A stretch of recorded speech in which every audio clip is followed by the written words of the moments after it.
बऱ्याच वेळा चपाती आपल्या भरपूर शिल्लक राहतात, त्यावेळेला असा हा चुरा बनवून खा, खूप छान लागतो. तर चपातीचे तुकडे करून घ्यायचे आहेत. हिरवी मिरची घ्यायची आहे, लसूण घ्यायचा आहे आणि हा लसूण आणि मिरची आधी मिक्सरच्या भांड्यात टाकून नंतर चपातीचे तुकडे टाकायचे आणि बारीक वाटून घ्यायचा आहे. तर बारीक वाटून झालेला आहे, आता मिक्स करून घ्यायचा आहे.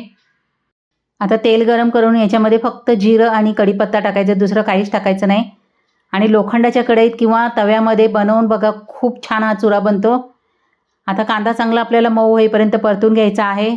त्याच्यानंतर याच्यामध्ये टाकायचं आहे चवीनुसार मीठ आणि जो चुरा आपण बारीक केलेला आहे मिक्सरमध्ये तो याच्यात टाकून घ्यायचा आहे. 5 मिनटं चांगलं परतून द्यायचं आहे. डब्याला सुद्धा हा चुरा नेऊ शकता, फक्त ताज्या चपातीचा बनवा. बनवताना थोडासा जास्त बनवा, कारण खायला खूप छान लागतो. वरून कोथिंबीर टाकायची आहे भरपूर. आता परत 1 मिनिटभर परतून घ्यायचा आहे आणि मस्त आपला चुरा तयार झालेला आहे. तर असा चुरा बनवून बघा, सगळ्यांना आवडेल.